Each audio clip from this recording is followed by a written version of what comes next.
Bonsoir à tous, bienvenue au 16e épisode du Bistrot d'Allez le LOSC, saison 2, l'émission podcast réalisée par les supporters du LOSC pour les supporters du LOSC, produite par le site Allez le LOSC et les dogs du net. Désolé de ce petit décalage technique, mais il y a un problème de partage. L'émission est en direct sur le bistrot d'Allez le LOSC.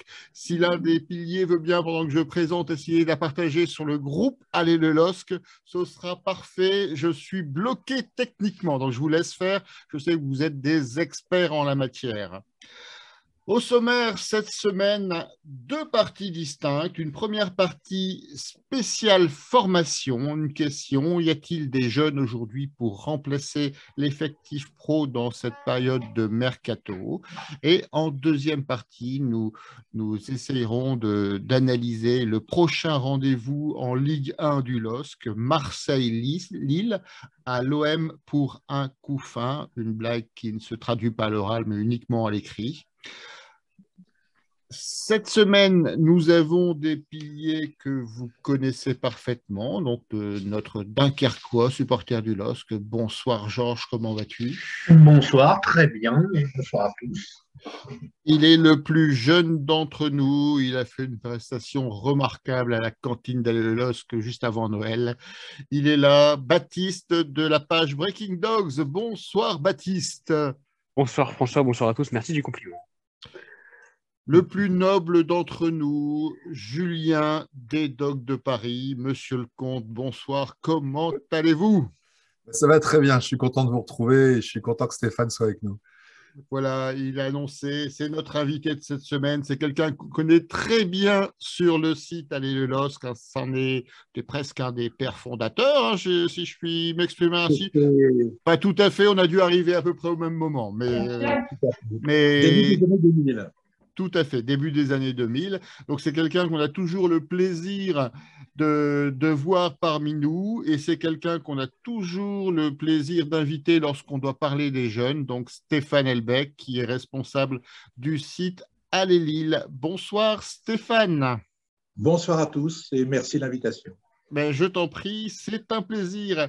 Alors, Stéphane, tu animes le site Allez Lille que tous les supporters internautes connaissent, hein, qui est spécialisé dans le suivi des équipes de jeunes du LOSC, hein, des plus jeunes jusqu'aux espoirs. Hein. Tu es même presque plus passionné par ces équipes de jeunes que par les professionnels. Non, si je peux me permettre. Pardon ? J'ai totalement, sur le site Alléluïse, on a totalement abandonné la partie pro. Voilà. À part les jeunes qui vont vers le secteur pro, on ne suit plus les pros en tant que tels. D'accord. Ça tombe bien, ça va être notre sujet ce soir. Alors, avant de commencer, on a une rubrique depuis la semaine dernière. C'est une question qu'on pose en début d'émission à nos invités.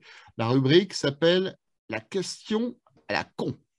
Alors, cette semaine, on s'est longtemps bagarré avec Georges pour savoir qui allait poser la question. Au final, je vais prendre la main. J'ai mis un comité de censure et je vais prendre la main. J'ai une question, Stéphane. Donc, tu t'intéresses depuis des années essentiellement aux équipes de jeunes du LOSC. Est-ce que pour toi, le football pro devrait être interdit aux plus de 21 ans? Tu n'es pas obligé de répondre. C'est une réponse à la con. Tu n'es pas obligé de répondre. Mais tout ça, c'est pour rebondir, parce que moi, je t'ai connu il y a une vingtaine d'années, assidu dans le suivi de l'équipe première du LOSC. Hein. Je t'ai vu faire des déplacements, on en a fait quelques-uns ensemble au bout de l'Europe à l'époque de Vaïd. Et c'est vrai, d'où te vient finalement ce détachement maintenant, alors que tu étais vraiment très passionné? C'est le football pro qui... Sur le plan d'une transformation du foot plaisir en foot business. Il y a beaucoup plus d'argent maintenant dans le football. Il y a un peu moins d'humain. Pour moi, l'humain est quelque chose d'assez important. Et les pros, maintenant, c'est quelque chose d'assez lointain. Et de plus en plus, année après année, je me suis vraiment passionné du côté des jeunes. On les voit évoluer. Moi, j'ai vu évoluer. Quand tu vois évoluer les joueurs comme Martin Terrier, ils ont 8 ans, 9 ans, 10 ans, 11 ans, 12 ans, 13 ans. Benjamin Pavard, j'ai des photos de lui à 8 ans, 9 ans, 10 ans. Je trouve ça plus intéressant de suivre tous ces jeunes au fur et à mesure des années que suivre des pros que finalement on ne connaît pas, qui restent 1 an ou 2 ans et qui s'en vont. Faut se rappeler qu'il y a 20 ans, il y avait les frères Chéroux, il y avait Landrin. Au doublé 2011, il y avait beaucoup de jeunes formés au club. Quand on a fait le Russie est champion l'année dernière, il n'y en avait aucun. Tout à fait. C'est un vrai sujet qu'on a déjà abordé l'année dernière, que ce soit avec toi, avec Patrick Robert, ou cette année avec Jean-Michel Vandamme. C'est vrai que le projet Lopez, finalement, mettait plutôt en avant des fins de formation avec des joueurs étrangers et que la formation était un peu le parent pauvre finalement du projet.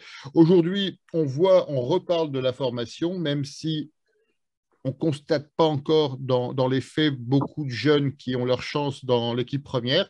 Et c'est pour ça que nous avons ouvert ce sujet magazine et qu'on va pouvoir échanger là-dessus. Avant de rentrer dans le vif du sujet, je vous rappelle que nous avons un jeu chaque semaine qui permettra à nos auditeurs de gagner cette semaine un livre de Fernando D'Amico, donc qui sera effectivement mis en jeu tout à l'heure. Je laisse les gens venir. Réagissez en attendant sur les réseaux sociaux, sur la page Facebook du Bistrot d'Allez le LOSC ou sur le groupe du site Allez le LOSC si l'émission a bien pu être partagée. Je regarde mes piliers avec beaucoup d'inquiétude. Ça va, vous avez réussi à le faire? Vous avez réussi à pas... Julien? Non, moi, je ne peux pas. Bon, je vais essayer. J'ai essayé. Alors, je vais essayer pendant qu'on lance le sujet. Alors, je vous propose de commencer, donc rentrer dans le vif du sujet avec des jeunes pour renforcer l'équipe pro. Cette réflexion, elle part d'un événement, c'est le dernier derby, notamment Lens contre Lille en Coupe de France, avec une attaque décimée, avec un certain nombre de jeunes qui étaient sur le banc de touche. On s'attendait à voir arriver du sang frais, et au final, on a vu arriver des vieux briscards, si on accepte le cas de Liadji, qui est un des jeunes, mais qui est déjà bien intégré dans le groupe. Stéphane, comment tu as vécu finalement cette situation? Est-ce que toi aussi, tu t'attendais à voir des jeunes à qui on donnait leur chance? Je pense notamment à José Bica, à Rocco Ascon, à Mbélé. Je vous ai écouté la semaine dernière et vous avez envisagé deux scénarios qui étaient est-ce que je fais rentrer ou non les jeunes en fin de match? Tout à fait. L'idée, c'était des jeunes ou de l'expérience. Ou les jeunes expériences en fin de match. Pour moi, j'ai un troisième scénario envisagé qui était on se pose la question au début de match, je n'ai pas de numéro 9, je viens d'en faire signer un professionnel, pourquoi ne pas le mettre d'entrée? Ça aurait permis à Bamba ou à un autre de se reposer pendant une mi-temps et de rentrer, donner du sang frais en deuxième mi-temps pour la fin de match pour essayer d'accrocher un résultat. Parce que José Bica vient de signer pro, c'est quelqu'un, vous le connaissez quand même un petit peu, vous l'avez vu en championnat, c'est quand même un vrai numéro 9, il a une frappe de mule, pourquoi ne pas l'avoir mis? À un moment donné, il faut quand même qu'un jeune acquiert de l'expérience, et pour acquérir l'expérience, il faut qu'il soit sur le terrain. Les piliers du bistrot, comment vous avez vécu? Alors, on en a parlé la semaine dernière, mais vous n'étiez pas tous là. Comment vous avez vécu ce choix de Jocelyn Gourvenec, qui était argumentant en fin de match? Il disait clairement qu'il avait visé plutôt de faire entrer des joueurs d'expérience, parce que les circonstances du match, pour lui, le nécessitaient. Comment vous avez vécu ça? Alors, Julien, tu n'étais pas là la semaine dernière. Est-ce que tu as un avis sur la question? Très bien, parce que j'ai beaucoup de points communs avec Stéphane. Juste pour répondre à l'intro, quand il dit on est plus avec les jeunes et aussi avec les filles, avec les féminines, c'est clairement aujourd'hui l'orientation de suivre les jeunes quand ils sont en Ile-de-France. C'est important de suivre les filles. Donc demain, il y aura un gros contingent de Dogs de Paris à Issy-les-Moulineaux pour suivre le match de Coupe de France des féminines. Et clairement, la recherche, elle est la même. C'est une recherche de proximité, c'est une recherche d'authenticité, c'est une recherche humaine. Et je peux te dire que pour le coup, quand tu vas voir un match de filles, que tu chantes une grande partie du match, les filles, elles viennent te voir à la fin du match, mais pas parce que c'est écrit sur leur contrat. Elles viennent te voir parce qu'elles sont vraiment contentes d'avoir été supportées à Issy-les-Moulineaux, contre le PSG ou ce genre de match en région parisienne. Voilà. Donc ça, c'était pour compléter ce que disait Stéphane, parce que c'était l'occasion de mettre un peu en avant les Dogs de Paris qui vraiment sont dans cette lignée-là. Et je vais aller aussi dans le sens de Stéphane, parce que si j'avais été là la semaine dernière, j'aurais défendu exactement ce qu'il vient de dire pour une raison simple, c'est que j'ai eu la chance d'aller voir l'entraînement du dimanche avant le derby et que lors de cet entraînement, si tu veux, il n'y avait même pas de choix pour moi vu ce qu'on a constaté à l'entraînement. C'est-à-dire un Youssouf Yazidche qu'on imaginait bien pouvoir jouer offensif s'il n'y avait pas d'autre solution et qui a été catastrophique lors de cet entraînement. Mais quand je dis catastrophique, c'est le pire joueur sur le terrain. André, Fonté ont marqué plusieurs fois, cadrent leur frappe. Yazidche a dû taper une dizaine de fois au but et ça cadrait à peu près à 2 mètres du but. C'était catastrophique.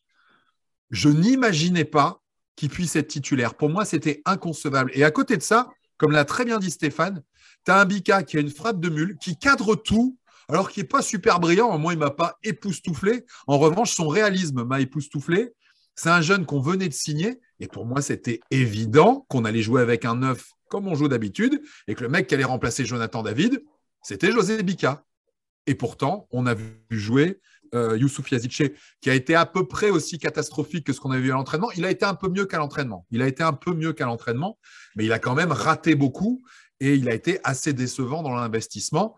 On dit souvent qu'on joue comme on s'entraîne. Je peux te dire que je ne suis pas très étonné de voir les performances de Youssouf Yazidche quand j'ai vu cet entraînement du dimanche ouvert au public.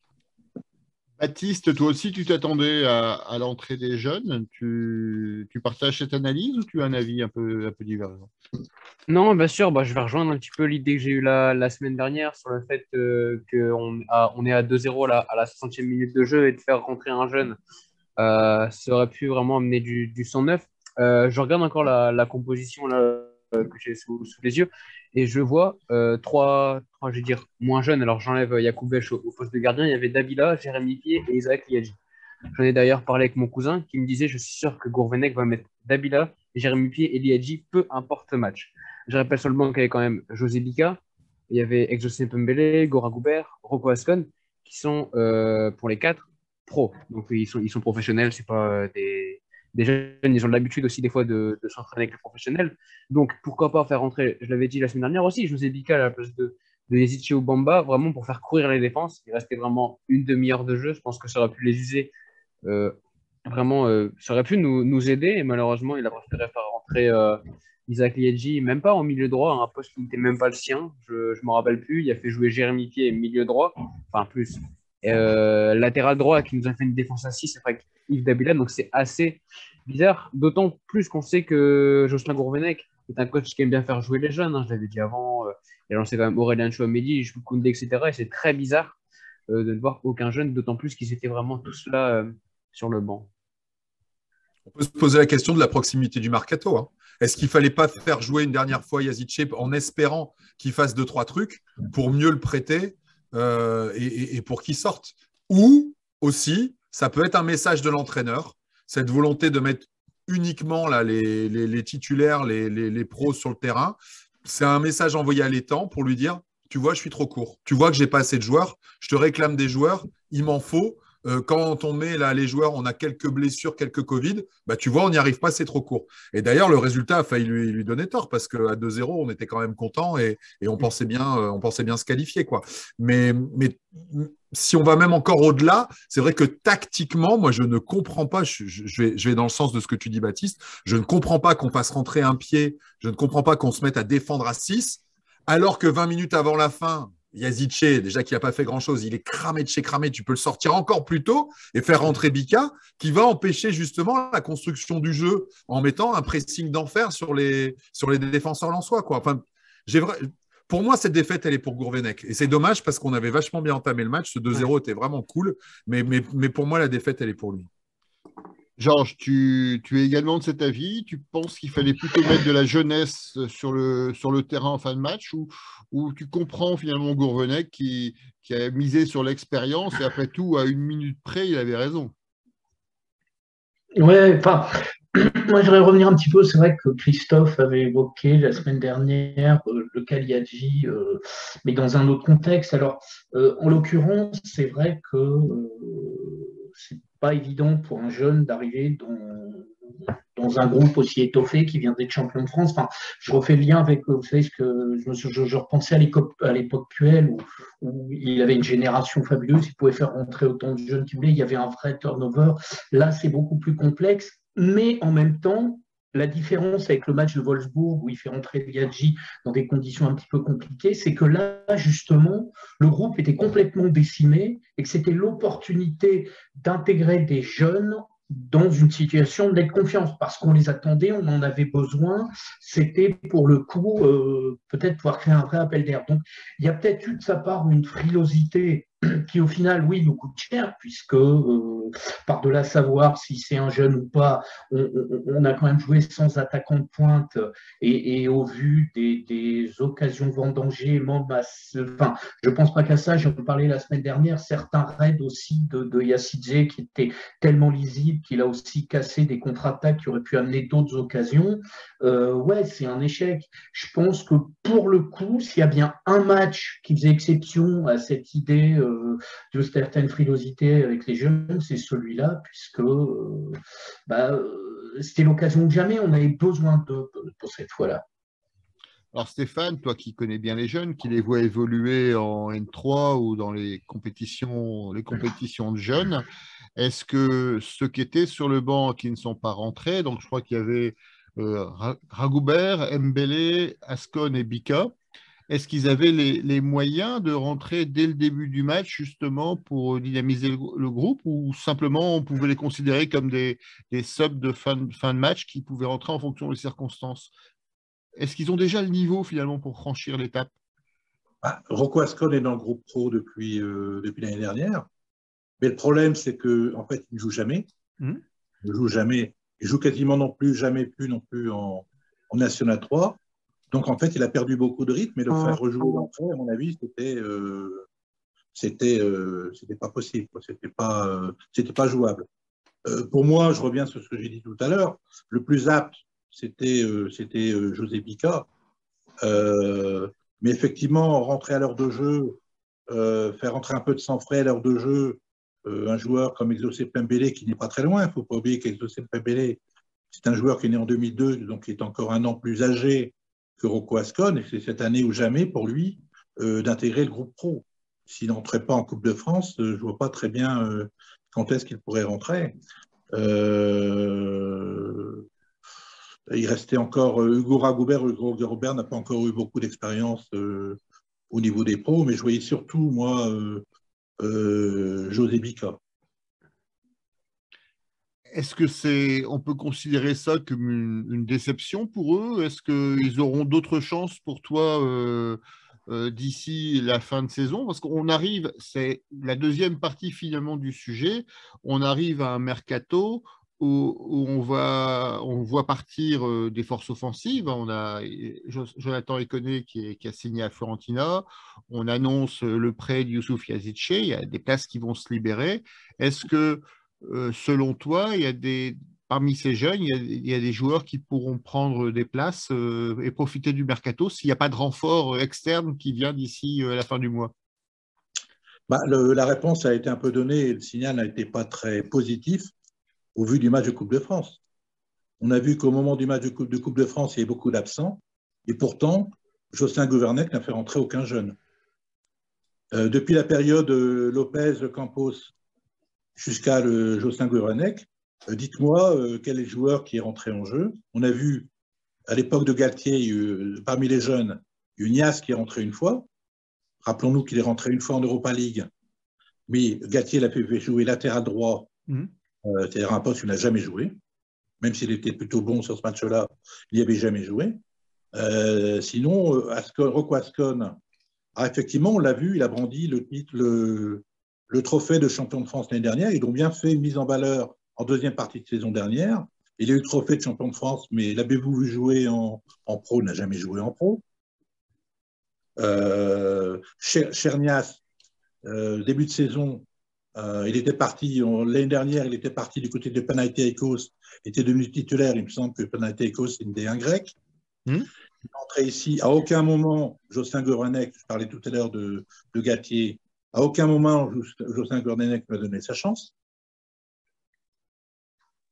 Et là, au niveau de la Coupe de France, on avait donc José Vika, on ne lui a pas donné sa chance. Donc ça fait déjà 3 joueurs qui sont tout proches du groupe pro, à qui on n'a pas donné leur chance. Et Chernias, on a tiré la conséquence, il a dit, moi en janvier, je m'en vais. Alors sur la deuxième partie de saison, j'attends de voir. Moi je pense que José Vika peut commencer à gratter du temps de jeu. Rocco Ascone, il faut qu'il se remette un petit peu en condition, parce que là, il est complètement... Enfin, pour le moment, il n'est plus du tout en rythme, il ne joue quasiment pas, donc il faut qu'il se remette en rythme. Aux entraînements du club, il s'est fait bouger parce qu'il manque de rythme. Et les autres, c'est la dernière chance pour les 2002, mais je crains fort que pour Pembele, Longonda, qui est aussi un 2002, et Bouleshka, la chance soit passée. Mais je suis très, très, très pessimiste pour ce qui me concerne. Je ne vois pas ce qui pourrait changer dans l'optique du club à aujourd'hui pour faire rentrer plus de jeunes sur la deuxième partie de saison. Et c'est un problème de niveau ou c'est un problème de volonté? C'est un problème de volonté du club, parce que José Vika, il a tout à fait le niveau. Rocco Ascone, il avait le niveau quand il est entré dans le groupe pro. Après, il y en a, l'année prochaine, il y aura forcément un joueur qui va dans le groupe pro, c'est Lucas Chevalier, qui était prêt à Valenciennes, qui a démontré sa capacité à être numéro 1, mais qui fait quand même pas mal de clean sheet, sauf qu'il s'est dévoilé où ça? Il s'est dévoilé à Valenciennes et pas à Lille. Oui, là, on était. Alors, Lucas Chevalier, c'est un sujet que je ne vais pas dire que je maîtrise un peu mieux, mais c'est vrai que j'avais eu l'occasion d'échanger avec lui dans un chat organisé par le club. Et c'est vrai que le prêt de Lucas Chevalier était un passage obligé dans sa construction de carrière. D'ailleurs, je rebondis. Est-ce que pour des joueurs comme Ascone, Pika, bon, c'est peut-être un peu tôt parce qu'il vient tout juste de rentrer dans le groupe pro, mais pour des joueurs comme Ascone, comme Mbele, est-ce que ce n'est pas la solution du prêt qui pourrait être envisagée d'ici la fin d'année pour qu'ils aillent muscler un peu leur jeu et prendre du rythme? Pour moi, tout à fait, tout à fait. Parce que Rocco Ascone, je ne vois pas rentrer du tout au niveau d'une équipe de Ligue 1. Il faut qu'il s'aguerrisse en Ligue 2 ou en National. Ça me paraît assez évident qu'il soit prêté pour la deuxième partie de saison. Bon, Chernias, pour moi, c'est terminé. Il va partir. Exaucé Pembele aussi. Les 2002, il faut qu'ils soient prêtés. Sinon, ils ont plus. Enfin, c'est plus le. Ils ont 20 ans, tu ne joues plus en réserve. C'est ce que nous disait Jean-Michel Vandam. Hein. Il était très clair là-dessus, sur le fait que 2002, il devait plus être là. Soit ils étaient prêtés, soit ils n'étaient plus là. Si tu veux, la politique de Jean-Michel Vandam est très simple. Il veut rajeunir l'équipe réserve. À Paris, ils ont supprimé l'équipe réserve, mais Paris fait du trading. Donc, eux, les U19, soit ils vont dans le groupe pro, soit ils sont prêtés, ils s'en vont. On a eu Soumaré, on a eu Iconé, on a eu quelques joueurs qui sont arrivés à Lille. Les Lille ont un raisonnement différent. Jean-Michel Vandam dit qu'il vaut mieux être en National 3. Il veut que son équipe soit composée de U19 première année, c'est de U18, ou U19 première année. Tu as 2-3 anciens qui les entourent. Ils s'aguerrissent au niveau des seniors pendant un an et demi, et après ils vont dans le groupe pro. C'est sa philosophie. Il veut que les joueurs soient un peu surclassés pour qu'ils s'aguerrissent plus rapidement. Mais il a besoin d'un sas entre le monde senior et le monde U19, le monde jeune. Quoi. Le problème, c'est qu'entre la N3 et le haut de Ligue 1, parce que c'est quand même l'ambition de Lille, c'est d'être top 5 tous les ans, il y a un sacré fossé. Hein. Oui, mais tu peux très bien... Tu t'aguerris au niveau des pros en National 3. Ensuite, tu es toujours aux entraînements avec les pros. Tu peux faire en parallèle des bancs avec les pros. Tu rentres 5-10 minutes de temps en temps. Et l'année d'après, tu peux devenir titulaire ou gagner en temps de jeu. Parce que l'autre problème aujourd'hui qui se pose, c'est que regardez un peu les compositions et les groupes depuis le début de la saison. Cette année, vous avez quand même 20 joueurs sur le banc. Comptez le nombre de jeunes, même en bout de banc. Moi, je ne demandais pas en début de saison que les jeunes jouent, mais ne serait-ce qu'ils soient sur le banc. sur le banc depuis le début de saison. Vous avez dû avoir Ascon une dizaine de fois, Chernias une dizaine de fois, et c'est tout. Il n'y a aucun jeune. Picon il a fait 2-3 bancs, je crois qu'il était un banc, il a fait 2-3 bancs, mais ils ne sont pas. Alors, l'idée aussi, outre le fait que je vous ai expliqué un petit peu le SAS de la Nationale 3, et moi, c'est une idée qui me paraîtrait, parce que dans les clubs pro, enfin, du moins à Lille, on ne le fait pas, c'est d'obliger quasiment les clubs, sur 20 joueurs, d'avoir dans les 20 joueurs, 2-3 joueurs formés au club qui sont en bout de banc. L'UEFA le fait bien quand elle fait ses groupes, quand elles font ses groupes de Ligue des Champions. On a toujours des joueurs formés au club. Il est impératif, si on n'a pas un certain nombre de joueurs formés au club, on a moins droit à des joueurs dans le groupe pour la compétition. Je pense qu'il faudrait faire ce genre de choses chez les pros, du moins à Lille. Regardez durant la période Lopez. Regardez Alexis Flips, où il en est.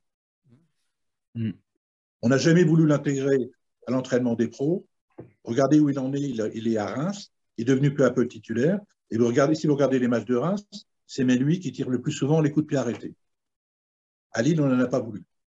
À Lille, on a préféré Moustapha Kapi. On a préféré Ferhat Kougalan, qui gagne, ils ont eu des salaires assez importants, qui sont arrêtés au U19. Je peux me permettre juste d'élargir un tout petit peu le sujet. Je pense qu'il y a aussi une problématique qui est globale du football en général et du football français en particulier. Il se trouve que hier, j'étais à Oyonnax et que je travaillais pour le club de rugby d'Oyonnax. Ils m'ont fait part de la transformation totale du modèle, alors qu'il était déjà le cas d'Oyonnax, qui a toujours été un club formateur, mais la transformation était encore plus forte quand le rugby a décidé, la Ligue nationale de rugby a imposé un quota de GIF, des joueurs issus des filières de formation. Ça a tout changé. Tu ferais ça au football, ça changerait tout. Tu mets une contrainte, tu mets quelque chose d'obligatoire, il faut des joueurs issus des filières de formation. Et le côté vertueux que ça a eu pour le rugby, c'est qu'avec cette obligation, le joueur français issu de formation est devenu rare, donc il est devenu cher, puisqu'on était allé chercher du Sud-Africain, de l'Australien, du Néo-Zélandais à tour de bras, et tu avais très peu de Français sur les terrains. Les mecs sont devenus chers, ils ont pris de la valeur, il a commencé à avoir des transferts, les clubs ont gagné de l'argent grâce à ça, et ils ont pu muscler leur centre de formation. Un club de rugby comme Oyonnax, qui est en Pro D2, son budget d'association formation, c'est 1,7 million. Vous vous rendez compte? 1,7 million, c'est énorme.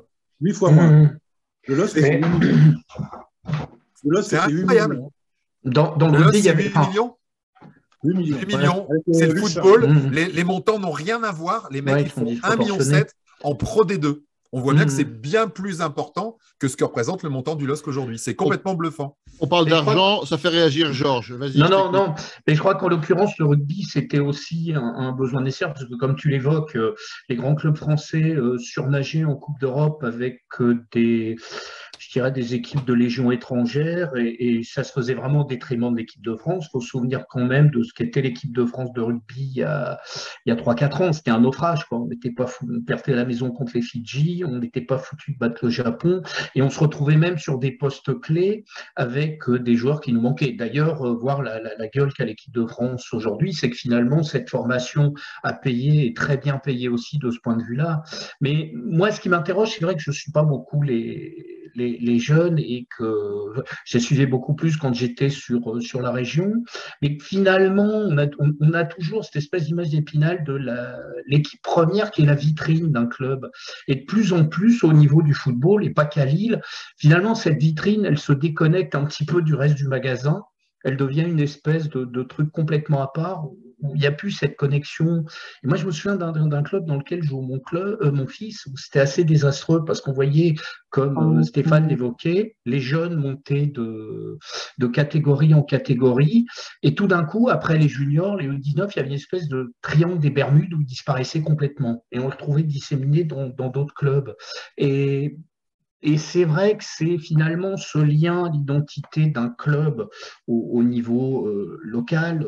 Alors, ça avait été évoqué à demi-mot à la reprise du club par Olivier Létang. Je ne sais pas ce que ça en est, parce qu'à mon avis, remettre aussi une politique de formation de jeunes locales, je ne parle pas de jeunes qu'on va piquer dans les centres de formation autour, mais un vrai projet jeunesse, ça prend du temps, donc j'espère aussi qu'on pourra le revoir, j'espère que le LOSC, justement, pourra revenir un petit peu à contre-courant de ce qu'on connaît aujourd'hui, quoi, et avoir une vitrine qui ressemble quand même de plus en plus à ce qu'on voit arriver de l'Armise, quoi. Alors, on est sur le court terme pour l'instant, hein. Qui peut intégrer rapidement l'équipe première, hein. Baptiste, je te pose la question différemment. On l'a entendu à plusieurs reprises, hein, le projet jeune au LOSC, c'est presque impératif. Stéphane, tout à l'heure, tu évoquais la Champions League où il y avait des obligations de mettre des jeunes dans le groupe des participants. Finalement, à Lille, on a aussi cette obligation financière parce que c'est le seul moyen finalement de pouvoir survivre, c'est d'aller chercher de la matière première joueur dans son centre de formation pour éviter d'avoir à sortir des grosses sommes et de jouer au Monopoly avec des joueurs étrangers. Je ne vise personne, hein, bien évidemment. Comment, toi qui connais bien finalement cette obligation pour le club, comment tu analyses le fait la difficulté qu'on a de ne serait-ce que tester ces joueurs? On prenait l'exemple de Flips, on a Cheknias qui a fait l'année dernière un match convaincant, même en plus qui n'était pas à son poste. On voit plusieurs joueurs qui sont toujours mis finalement, qui restent à la porte finalement de l'équipe première. Alors on a le contre-exemple de Liadji qui était rentré en Ligue des Champions contre Wolfsburg, qui avait fait une prestation très moyenne et qui a mis quasiment 3 mois à s'en remettre. Donc comment tu analyses cette situation, toi? Est-ce que tu penses que ces jeunes, il faut les faire jouer beaucoup plus? Oui, pour moi, faut faire jouer entre guillemets les jeunes, hein. On ne peut plus se permettre aujourd'hui d'acheter comme on l'avait fait, hein. Par exemple, Mustafa Kapi, qui est un gros flop, hein, qui est reparti gratuitement en Turquie. Donc, on l'avait pris à la place de Rocco Ascon. Au niveau du numéro 6, il y avait Nias aussi qui aurait pu jouer. On a préféré prendre Eugenio Pizzuto, qui n'a jamais disputé le match non plus. Donc, ça qui est assez dérangeant. Après, sur le Kali Hadji, bon, c'est vrai que c'est un joueur aussi qui avait déjà joué à Marseille. Donc, c'est assez différent de Ascon et de Nias, parce que c'est un joueur déjà, Liadji, voilà, qui avait déjà performé par exemple, dans les équipes de France jeunes. C'est un vieux jeune. C'est un vieux jeune, c'était exactement ça. Non, mais donc il avait joué aussi quelques minutes avec le LOSC aussi sur Christophe Galtier, pardon. On se rappelle, il me semble, hein, qu'il avait joué contre Milan, par exemple, lors de la victoire 3-0 à San Siro. Donc déjà, il a eu quelques temps de jeu. Donc c'est vrai que je ne comprends pas. Moi, j'ai posé la question à Jean-Michel Van Damme s'il y avait eu un rapport entre la formation et Jocelyn Gourvenec, si Jean-Michel Van Damme avait joué un rôle, parce qu'on sait, comme je l'avais dit, hein, Jocelyn Gourvenec aime bien les jeunes. C'est vrai que c'est assez bizarre de voir pour l'instant aucun jeune. Alors après, est-ce que le niveau est trop Stéphane parle de manque d'envie de la part de Jocelyn Gourvenec, si je ne me trompe pas. C'est ça qui est très, très, très bizarre.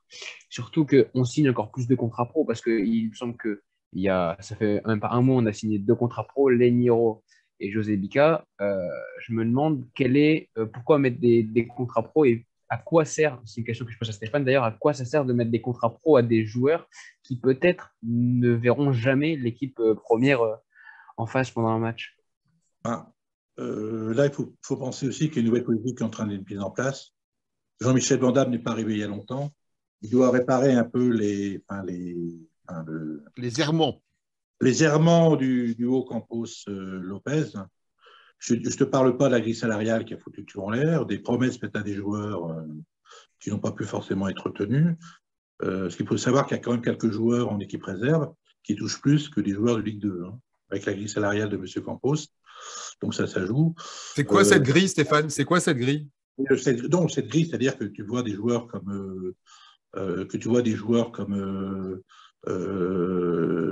Capi. Prends des joueurs qui sont partis. Prends des joueurs qui sont partis. Kogalan. Il est parti.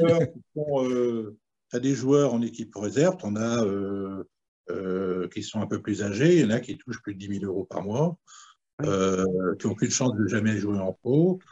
Tu as des joueurs qui sont jeunes aussi, qui sont en équipe réserve pour faire signer. Campos les a fait signer, ils touchent à peu près 20 000 euros par mois.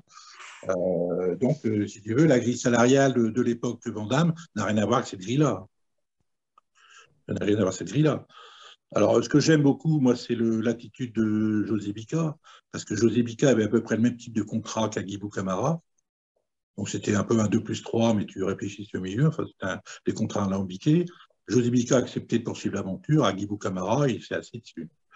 Mais c'était à peu près les mêmes types de contrats. Après, je voulais revenir aussi sur ce qu'avait dit Georges tout à l'heure. Au niveau des jeunes, il y a quand même un travail de fond qui a été fait, même si Campos a voulu ramener des joueurs de l'extérieur. C'est quand même, Rocco Ascon est quand même là depuis tout petit. Mais... Il est arrivé à 7 ans au club.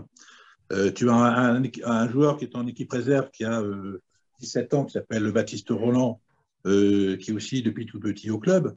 Après, tu en as un autre, il a changé d'agent, donc il y a une possibilité qu'il signe pro, et qui n'est pas loin non plus, lui, du groupe pro, c'est Badreddine Bouanani, parce que là, ils sont en négociation pour essayer de le faire signer. C'est comme un joueur qui est né en 2004 et qui est titulaire en équipe réserve. Et vous l'avez vu en Gambardella, c'est quand même un sacré. Bon, il a quand même bien entraîné le groupe. Donc c'est des joueurs. Badreddine, il est là depuis tout petit, il est là depuis 7 ans. Donc Roland, Badreddine, Rocco Ascon, Chernias était là depuis ses 15 ans, 16 ans au club. Hugo Ragoubert, qui était dans le groupe pour la Coupe de France, il vient de Paris, Bobigny, mais il est arrivé aussi il y a 15-16 ans. Après, on parlait tout à l'heure de pourquoi faire signer Lenny Euro. Alors, Lenny Euro, c'est un joueur qui est né en 2005.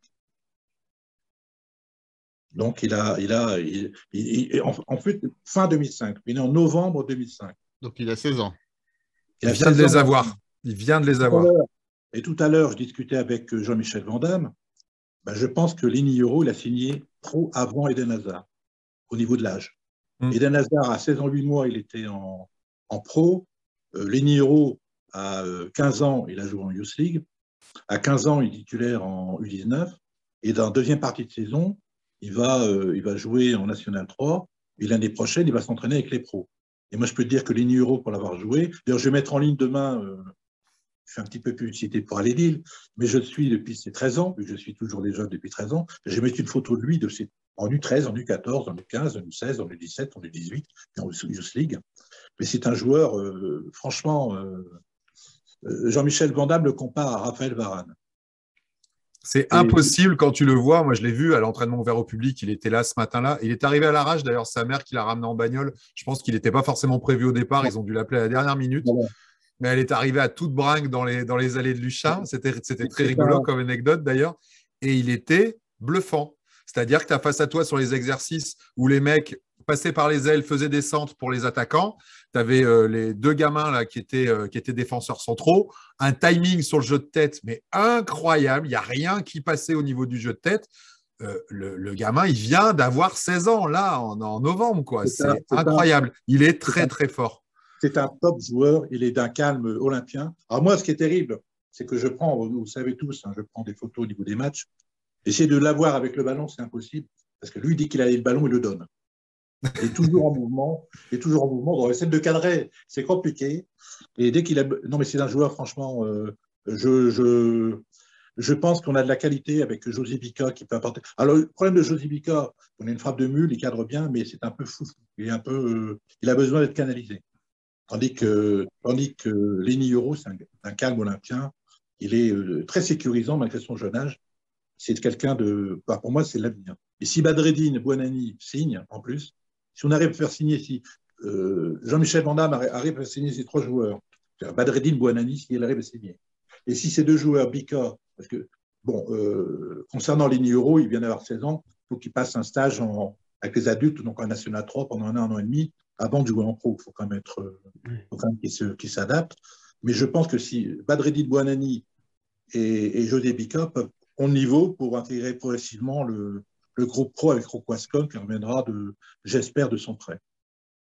Mais il n'y a pas un problème il y a la qualité quand même au niveau du centre de formation. Il suffit de voir d'ailleurs, je ne sais pas si on va en parler après ou pas, François, de la Gambardella. On va en parler juste après. Voilà. Alors, je voulais juste rebondir sur les réactions qu'il y a sur les réseaux sociaux. Alors, beaucoup de réactions qui vont dans le sens des piliers du bistrot et de Stéphane, à savoir des étonnements de ne pas avoir vu des jeunes rentrer contre le match de Lens. Alors, je ne vais pas citer toutes les réactions, il y en a énormément, mais on a Parlons Los qui va dans ce sens-là, on a Gérard Boulanger, on a Olivier Dier.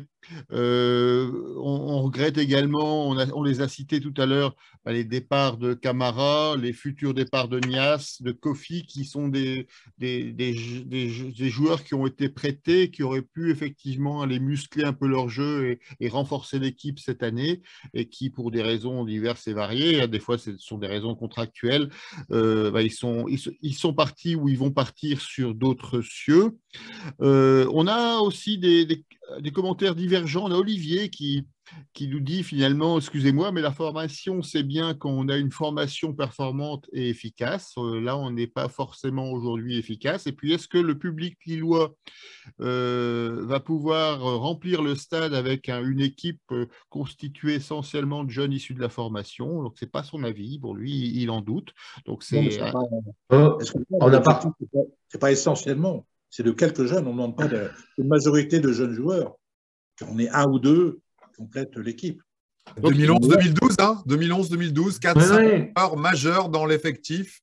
Et si tu remontes à 2004, c'était quasiment plus d'une demi-équipe, puisque tu avais toute la génération Cambardella. On a fini second et je pense que c'était pas gênant d'assister à un spectacle quand il était locavore, avec des jeunes du cru. L'équipe n'est pas le même standing. Hein. L'équipe n'est pas le même standing aujourd'hui. Hein. Non, bien sûr, mais c'est quand même justement le socle de ce qu'est le club aujourd'hui, puisque c'est le moment où c'est la première fois avec eux qu'on accroche le podium 2 années de suite. Quoi. Mais c'est sûr que la marche chez nous est très haute. On n'est pas Troyes, on n'est pas Nîmes. On joue les 5 premières places européennes, donc c'est quasiment encore un autre niveau, quoi. C'est pas juste être pro en Ligue 1, bien sûr, avec plein de petits clubs, c'est être pro dans un club qui joue les 5 premières places, quoi. C'est difficile.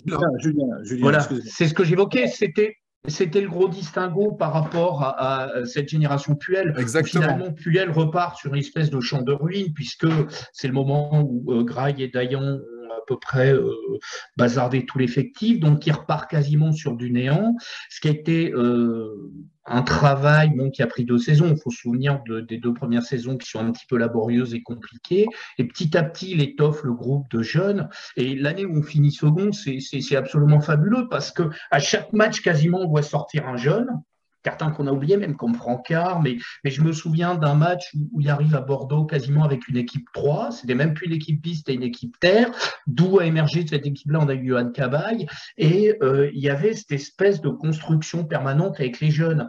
Et pour en revenir à l'exemple, imaginez aujourd'hui, par exemple, d'intégrer, même on parlait de Chevalier dans les buts, faut succéder à Mike Maignan. Enfin, je veux dire, il y a une comparaison qui est inévitable. On sait que Maignan, aujourd'hui, c'est du top 5 mondial. Je pense qu'il est pas mal qu'il y ait cette transition.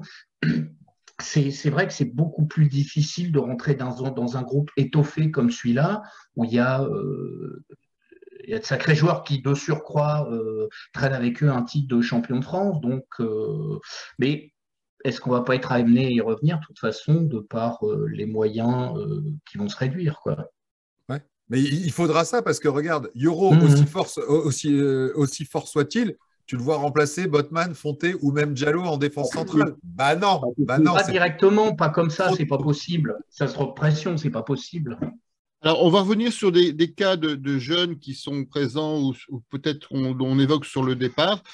Sur les réseaux sociaux, on parle de Mercier qui est sollicité. Ouais. On parle de Lucas Lavallée. Pourquoi il n'a pas signé alors qu'il avait un gros potentiel? Stéphane, qu'est-ce que tu as un avis sur ces 2 joueurs? Problème d'agent, à mon avis, pour Lucas Lavallée. Concernant Kevin Mercier, ils ont fait un choix. On ne peut pas faire signer tout le monde. Alors, j'ai une question. Ce qu'il faut savoir aussi, c'est qu'au niveau des jeunes, on n'a pas fait un petit peu l'état un peu des lieux du centre de formation au niveau des catégories, ouais. Mais au niveau du LOSC, on est pas mal fourni au niveau des défenseurs centraux. Ouais, en N3, il y a Baptiste Roland qui est en 2003. En 2004, il y a Kevin Mercier, Lenny Euro, qui est en 2005. En 2005, il y a un jeune qui pas loin du niveau des Niyoro, on n'a pas parlé, mais Ousmane Touré, qui est très bon. Donc, ils ne peuvent pas faire signer tout le monde. C'est ça le problème, à un moment donné. Alors maintenant, peut-être qu'ils vont faire signer Kevin Mercier, mais je pense qu'il aurait déjà signé. Il est en fin de contrat, en fin de saison. Je ne pense pas qu'il signe. Alors justement, donc les équipes de jeunes, globalement, les résultats vus de l'extérieur paraissent plutôt positifs. On a la N3 qui caracole en tête, on a la Youth League où le parcours était très intéressant avec une belle deuxième place dans un groupe qui n'était pas si facile que ça parce que notamment Salzbourg a des équipes de jeunes qui sont très très relevées. C'est une référence aussi en matière de formation. Tout à fait, Séville. On a également la Gambardella qui vient de se passer. Alors, on n'est pas allé très très loin, mais on est tombé contre Paris, qui est qui a un beau centre de formation. Est-ce que pour toi, dans ces différentes équipes, on vient d'évoquer les défenseurs centraux, est-ce qu'il y a des joueurs qui sont susceptibles d'ores et déjà d'être des pistes pour les 5-6 prochaines années? Alors là, au niveau, au niveau des trois équipes, les problèmes sont différents. National 3, on est leader, mais il ne faut pas oublier que Dabila joue en réserve, Abouzoul joue en réserve, Simba Koli joue en réserve, Capita joue en réserve, et Wacker joue en réserve. Plus le gardien, c'est pas une équipe de jeunes, c'est une équipe plutôt expérimentée.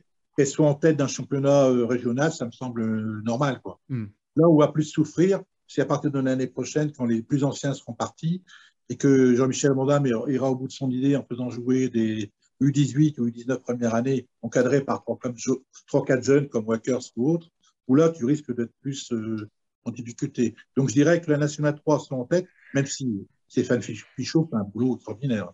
C'est un très, très bon éducateur. Mais disons qu'il y a, on a quand même des pros qui encadrent l'équipe Nationale 3 qui fait que. Il ne faut pas non plus, faut pas l'oublier. En ce qui concerne la Youth League, on a vu qu'on était finalement à la hauteur, vu qu'il y a 2 ans, on avait terminé avec 10 points. On avait s'était qualifié, mais on avait terminé aussi avec 10 points. On a terminé avec le même nombre de points. On a quand même battu 2 fois le dernier. La dernière fois, on avait battu 2 fois Valence. Cette fois-ci, on bat 2 fois Wolfsburg, même si le niveau n'est pas le même. Mais Valence n'est pas non plus une forte référence en matière de jeunes. La dernière fois, on avait réussi à éliminer Chelsea. Cette fois-ci, on est à la dernière journée, on pouvait encore se qualifier. Ce n'est pas passé très loin d'une qualification, du moins pour le tour de barrage. Donc, la Youth League, on a montré quand même, à mon avis, une belle image. Et la Youth League, c'était la génération 2003-2004. Alors après, là où on en vient, c'est la Gambardella. Pour moi, l'image qu'on a montrée, c'est une superbe image du club. Parce que la Gambardella sont donc des joueurs qui sont nés en 2004 et 2005. Pour moi, c'est la génération la plus forte du club. Il ne faut pas oublier que au niveau du match de Gambardella, on ne l'a pas dit, mais il manquait quand même quelques joueurs. Tu n'avais pas ton meilleur gardien qui était Mistoui. Si Enasri Mistoui avait joué, à mon avis, au niveau des tirs au but, il en aurait arrêté, c'est un spécialiste. Il en aurait peut-être stoppé 1 ou 2. Donc, tu n'avais pas ton meilleur gardien, tu n'avais pas ton meilleur buteur devant. Ami Missoussa n'était pas là non plus. Il ne faut pas l'oublier. Et en défense centrale, tu n'avais pas les Niyoro qui étaient blessés. Donc, tu avais quand même, malgré le fait que tu avais quand même des joueurs, et j'en oublie parce qu'il a manqué 4-5 du groupe Gambardella, mais malgré le fait qu'il manque des joueurs, on a quand même montré une belle image et on n'est pas passé loin de la qualification. Parce que les tirs au but, c'est du loto, donc vraiment, on ne peut pas. Alors, il faut regarder le parcours en deuxième partie de saison du groupe 17, c'est-à-dire des joueurs qui sont nés en 2005, dont Lenny Euro et autres, parce que les 2007, pas les 2007, c'est des joueurs nés en 2005 pour la catégorie 17, ils sont tête de leur championnat. L'objectif, c'est d'aller dans les phases finales, comme on l'avait fait il y a 2 ans avec Stéphane Pichot. On avait été battu par Nantes, on était en phase finale.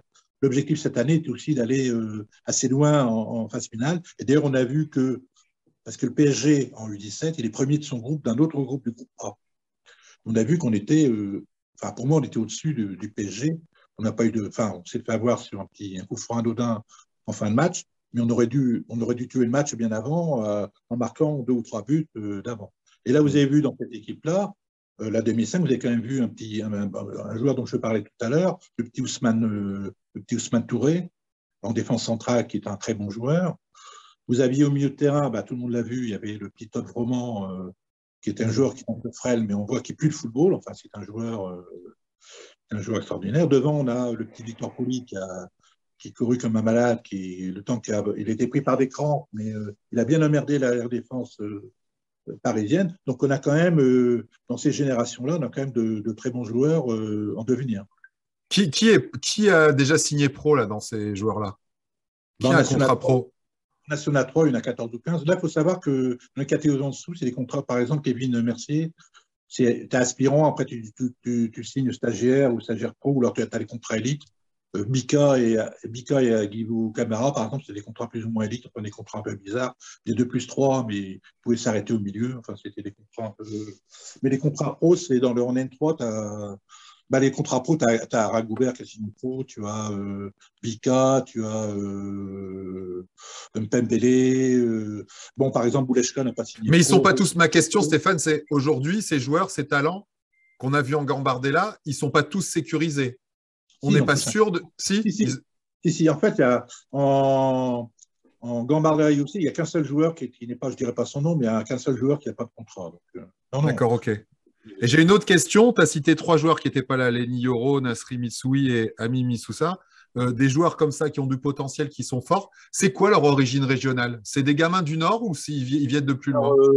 Missoui, il vient de d'Aulnay-sous-Bois, je crois, de la région parisienne. Il est arrivé il y a un an. C'est les arrivées qui arrivent en U16 par le Pôle Espoir. Ami Missoussa, il vient de Saint-Priest, il est formé à Lyon.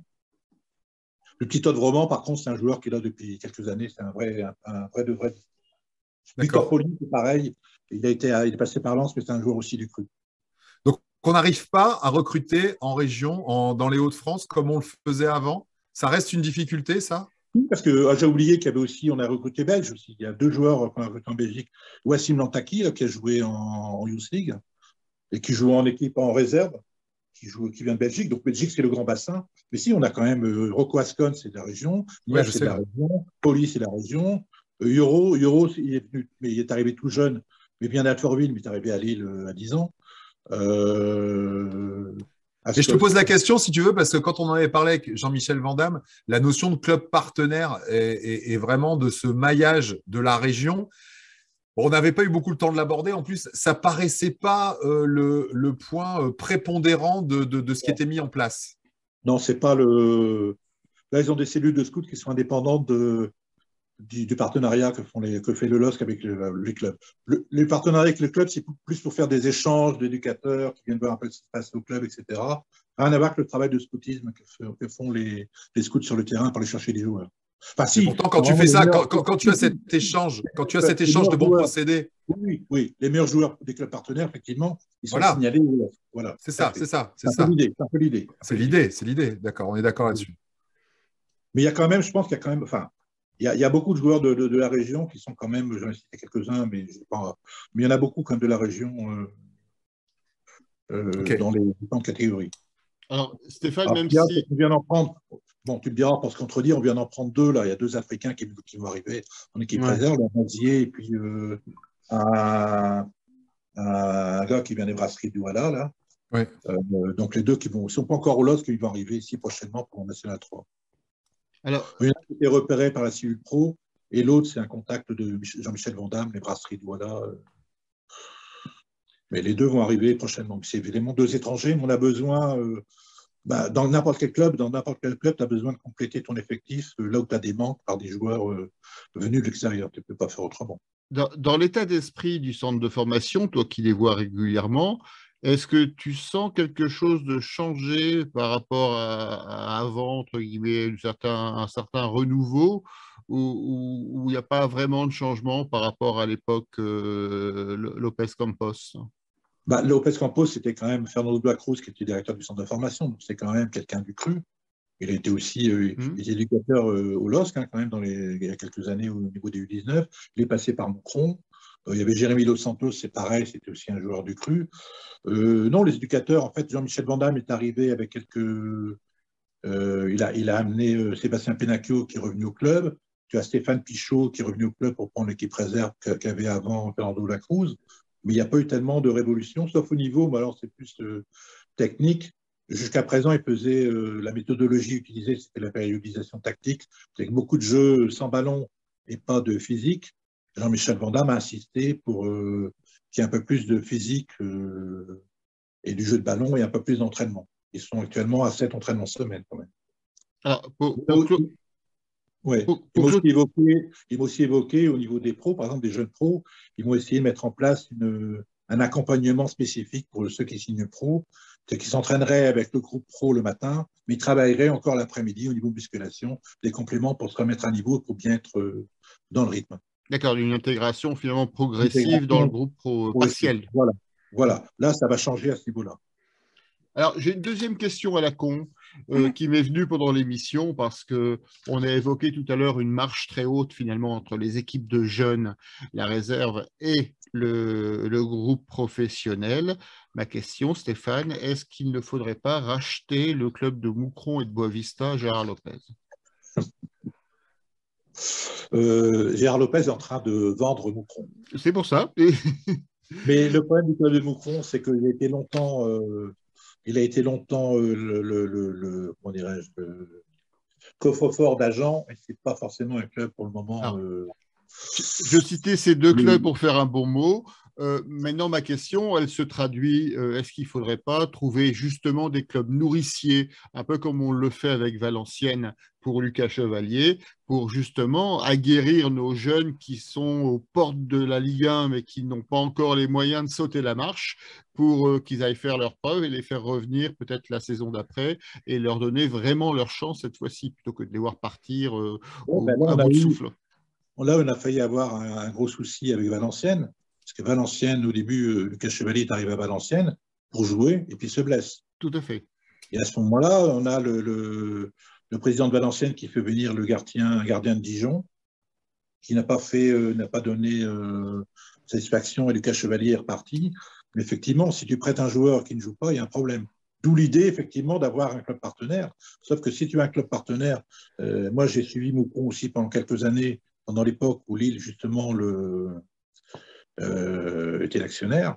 Le problème, c'est qu'à ce moment-là, le club partenaire a tendance aussi à râler en disant je ne suis pas libre de mes mouvements, je voudrais bien vous voir jouer mes joueurs, celui-là, il est nul, je ne vais pas le faire jouer, etc. Donc, il vaut mieux trouver un club et avoir échangé avec l'entraîneur, un club lambda, pour mettre un joueur, le prêter et puis le suivre régulièrement, plutôt qu'avoir un club où tu vas mettre, comme on a fait une année à Moucron, mettre 10 joueurs du LOSC à Moucron, l'année d'après, ils descendent dans D1B. Ce qu'on a fait, il ne faut pas l'oublier, que Moucron est descendu parce que tu avais 10 joueurs du LOSC qui n'étaient pas au niveau et que le club, fin de saison, est descendu. Donc, ce n'est pas forcément une très bonne idée. OK. Est-ce que vous avez des choses à rajouter sur ce sujet de la formation et des jeunes? Est-ce qu'on a évoqué tous les sujets que vous aviez en tête? Georges, Baptiste, Julien? Julien, on ne t'entend pas, ton micro est coupé.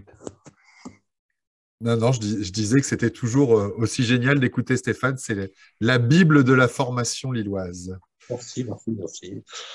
Georges, Baptiste, quelque chose à rajouter? Non, je pense que ça a été très bien renseigné, en effet. Je Stéphane, découvre beaucoup. Stéphane, est-ce que tu as un dernier message à faire passer ou on peut passer au match de Marseille? Moi, comme c'est la période des vœux, j'espère que au niveau des pros, on va quand même essayer de faire rentrer les jeunes, déjà les mettre en bout de banc au début de l'année, les faire rentrer progressivement en jeu. Et j'espère qu'il y ait au moins, en fin de saison, il y en a au moins un ou deux qui arrivent à jouer une mi-temps ou 40 minutes ou une demi-heure. Fin de saison. Quand j'ai eu Jean-Michel Monda, je lui ai dit, si Jean-Michel, je réincite sur la formation, s'il ne joue pas en pro, moi je ferme mon site. Donc j'étais à deux doigts de le fermer si Lopez avait poursuivi son entreprise de démolition du LOSC, je pense que je vais arrêter le site. Jocelyn, si tu nous écoutes, et si tu ne veux pas que le site à Lille ferme, tu sais ce qu'il te reste à faire d'ici la fin de saison, mets du sang frais dans le groupe. On l'attend. En attendant... Alors après, la deuxième, donc la première, c'était comment dirais-je, le deuxième point, moi j'aimerais bien, c'est j'ai perdu Ton fil. J'ai perdu le fil de mon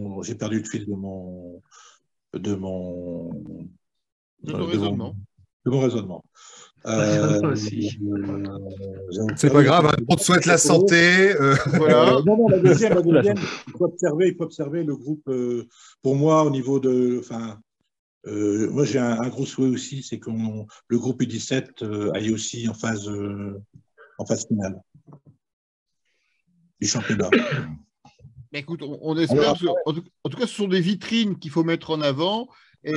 Et c'est vrai que cette formation, finalement, elle est un mal nécessaire. Et en tout cas, on nous l'a toujours présenté lorsqu'on a échangé sur ce sujet depuis l'année dernière avec Patrick, avec toi ou avec Jean-Michel, comme un investissement à long terme et qu'il ne fallait pas attendre des miracles, effectivement, dans la gestion du groupe actuel. Mais par contre, on peut au moins attendre à avoir des petits coups de sang frais, des petites piqûres de rappel qui permettraient à la fois de former les jeunes et à la fois de faire souffler les vieux. Après j'ai encore une observation à faire, c'est par rapport aux supporters. Que les supporters s'attendent à voir, tiens, National 3 doit être première, oui, c'est mieux régionaux, les U19 doivent être premiers, les U17 doivent être premiers. Mais il ne faut pas oublier qu'au niveau du LOSC, la politique, c'est de former enfin, du moins avec Jean-Michel Van Damme, la politique est de former de jeunes pros, donc on n'hésite pas à les faire monter de catégorie. Ce qui fait que la Nationale 3, j'ai expliqué pourquoi elle était première, mais je peux expliquer aussi pourquoi les U19, ils sont simplement 6e ou 7e et pas premiers, parce qu'en fait, les meilleurs U19 sont des gens en Nationale 3. Tout à fait. Donc, il faut voir vraiment une vision d'ensemble et pas seulement une culture des résultats. Voilà. Ce qui manque, c'est maintenant, c'est le dernier étage de la fusée, c'est-à-dire il faut que les jeunes, ils arrivent en pro, qui cirent d'abord le banc, qui rentrent 5 minutes, qui rentrent 10 minutes, qui rentrent 20 minutes, qui rentrent 40 minutes, qui rentrent 45 minutes et qui soient titulaires. Et qui marquent des buts. Et qui marquent des buts. Qui n'en encaisse pas. Je vous propose de passer à la deuxième partie de l'émission après cette première partie très longue et qui est déjà 21h40. On a déjà explosé on a déjà explosé le timing. Alors, je vais vous donner quand même la question du jour, la question de la semaine pour gagner le livre de Fernando D'Amico. La question, elle est toute simple et elle est en rapport avec Fernando. La question est quel est le premier match? Elle est très simple pour les anciens et puis on l'a parlé déjà plein de fois depuis le début du bistrot d'Aile et LOSC. Quel est le premier match de Fernando D'Amico une fois qu'il a quitté le LOSC? Le premier match de championnat de France qu'il a joué après avoir quitté le LOSC. Le premier qui répond, alors répondez essentiellement sur la page Facebook du bistrot Aile et LOSC. Je ne sais toujours pas si on passe sur le groupe Aile et LOSC. On a un problème visiblement. Donc le premier qui donne la réponse permet de gagner ce bouquin que vous connaissez maintenant parfaitement. Alors, tu as un scoop, Baptiste. Je vois des messages partout, ça sonne sur mon ordinateur. Tu as une info, breaking news, Baptiste. Je viens de voir une information qui vient de sortir. Donc, le Sénat adopte l'amendement qui instaure des jauges proportionnelles dans les stades et dans les salles de spectacle. En plus des 5000 places actuelles, les clubs pourront offrir 50% des places restantes, c'est-à-dire qu'environ on aurait donc les 5000 places pour le LOSC, plus les 50 000 divisés par 2, ça fait environ 23 000. Ouais, bon, en fait, on est aux alentours de 26 000, 27 000 pour l'île-Lorient potentiellement. C'est même sûr, parce que l'amendement vient d'être signé. Donc 27 000 supporters pourront aller à l'île-Lorient. Et tous parqués chez les DVE. Alors, si c'est 45 000 divisé par 2, ça fait quoi? 22 500 plus les 5 000, on serait 27 500, c'est ça? Quasiment 28 000. Ouais. Normalement, c'est ça, ouais, donc pratiquement 28 000. Baptiste est arrivé au même résultat, donc il a obtenu brillamment son oral de mathématiques. Merci. Bravo Baptiste, félicitations pour cet exercice en direct. Bon, et 27 500, je crois que c'est le nombre d'abonnés au LOSC cette saison, donc ça permettrait à 100% des abonnés d'être présents au match.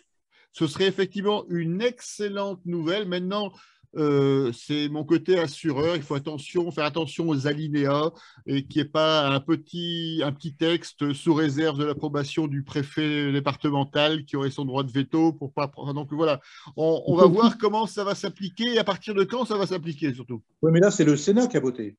Oui. Ouais, c'est le Sénat parce que l'Assemblée. Oui, il faut que ça reparte à l'Assemblée.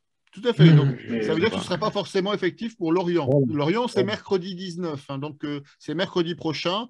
Les délais de navette parlementaire sont plutôt longs, hein. Ils avaient terminé au Sénat vendredi ou jeudi dernier. Ça a été discuté à partir de ce matin. Donc, il faut espérer que ce soit effectivement repris par l'Assemblée nationale dès cette fin de semaine pour que ce soit mis en application mercredi prochain. Ça paraît jouable. Ça va être un peu du dernière minute, mais ça paraît jouable. On va toucher du bois. Alors, on va quand même finir par parler du match de Marseille, parce que j'ai l'impression de me retrouver la semaine dernière où je gagnais du temps pour éviter de parler du derby. Là, ce n'est pas du tout le cas. Donc, on va passer sur la deuxième partie de l'émission, Marseille-Lille.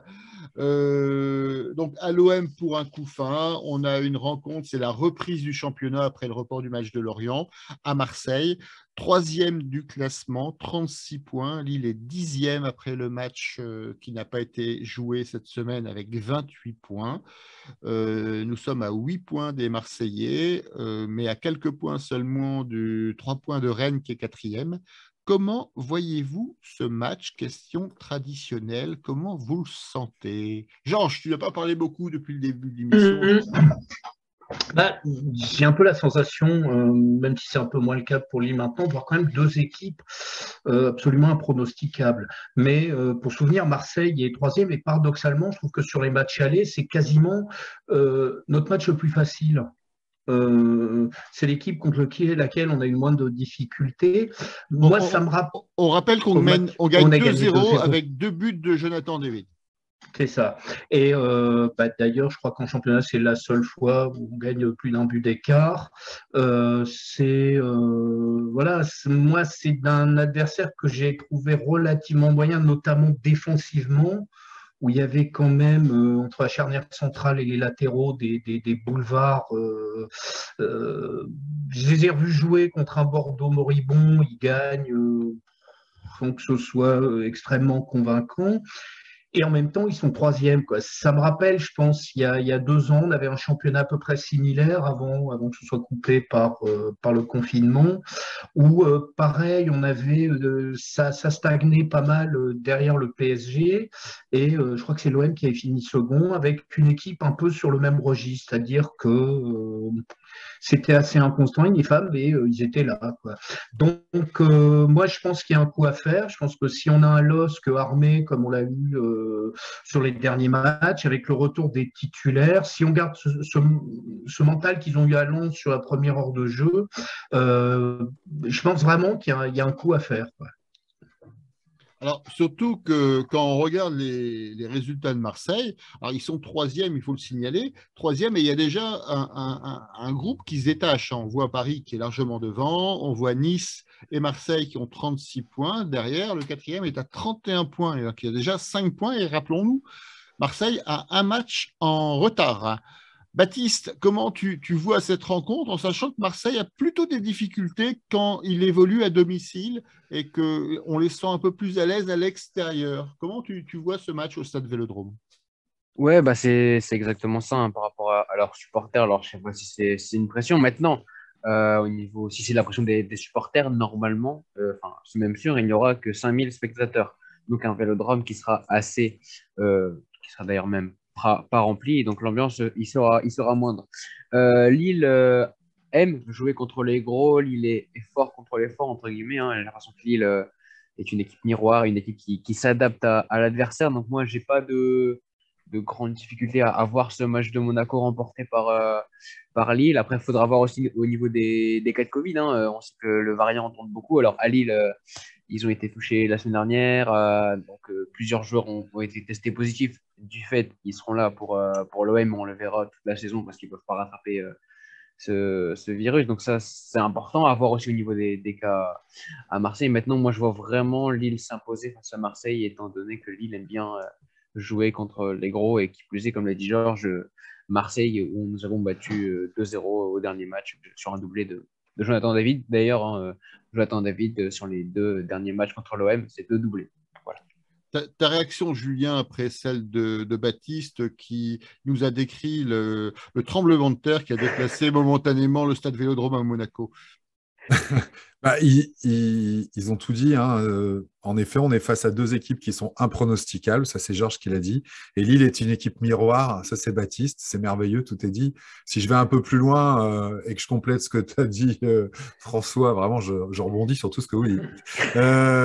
Marseille, ils ont gagné que 4 de leurs 10 matchs à la maison. Donc, c'est compliqué pour eux. Ils ont du mal à faire le jeu. Ce qui est très bizarre, c'est que Sampaoli arrive avec une aura d'entraîneur offensif qui veut marquer beaucoup de buts, et tu te retrouves avec une équipe qui est la meilleure défense du championnat et qui a encaissé que 15 buts. C'est quand même très particulier. C'est ce qui fait d'ailleurs de Marseille une équipe impronosticable, parce qu'à la base, tu as l'impression que ce n'est pas ce qu'il demande à ses joueurs, et pourtant, c'est ce qui se passe. Donc, c'est quand même très, très particulier, avec Saliba, Lucas Pérez et Keita Tsar et Pau Lopez qui vient de signer là, son contrat. Ils ont levé l'option qu'ils avaient sur son prêt. Ils ont vraiment quelque chose qui tient vraiment la route derrière. Je ne vais pas aller jusqu'à dire que c'est l'équivalent de Fonté-Botman, hein, mais c'est quand même relativement costaud. Donc, je pense que ça va être difficile de leur marquer des buts. Moi, je vois bien un match nul là-bas à Marseille. Et je pense que ce ne serait pas un si mauvais résultat. Alors Stéphane, tu ne suis pas que les jeunes, tu suis quand même un peu de loin le parcours de la Ligue 1. Comment tu vois ce match dans une équipe de Marseille qui est plutôt devant, mais qui semble assez régulière et qui semble en tout cas dépendre beaucoup de certains joueurs clés. On parle de Payet, il y a Milic, il y a Paul Lopez.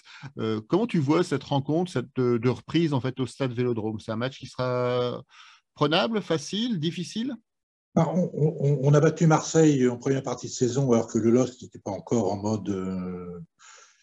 Il était il était en train de digérer encore son Convalescent. Convalescent. Là, moi, j'ai retrouvé un LOSC ces dernières semaines, un LOSC de combat, un LOSC mode champion, comme sur la deuxième partie de saison dernière. On l'a vu d'ailleurs face à Lens, où avec une équipe de remplaçants, ils ont quand même mené Lens au tir au but. Hein. On avait quand même pas mal de joueurs absents face à Lens. Donc en plus, comme vous l'avez dit aussi, il y aura que 5000 personnes dans le stade. Et Marseille est une équipe qui nous réussit plutôt bien. Donc je vois plutôt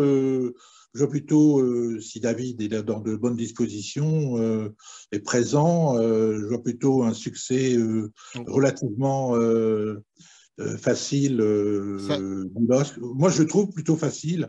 Avec 5000 spectateurs dans le stade, je trouve que l'équipe du LOSC, globalement,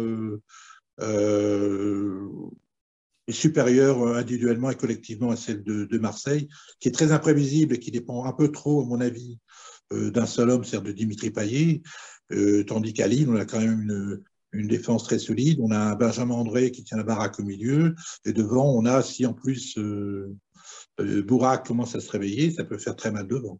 On en est où au niveau des cas Covid, Baptiste? Tu as fait le compte, ou j'ai vu que Bourak était passé négatif et reprenait l'entraînement? Ouais, il y a Boura qui est passé. Du coup, tous les cas qu'on a eu, hein, Benjamin André, Cheka, Jonathan David, Boura Kilmaz a été cité, Isaac Liadji, il me semble. Il y avait eu Bradaric aussi, si je dis pas de bêtises.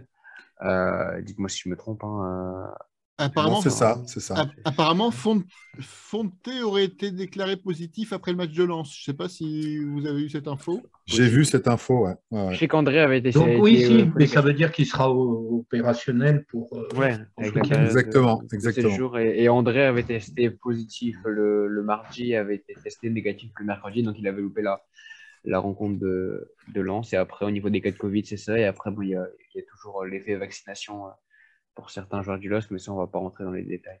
Alors, un petit tour sur les réseaux sociaux avant de refaire finalement quelque chose qu'on avait un peu abandonné ces dernières semaines, c'est-à-dire un tour de table des pronostics.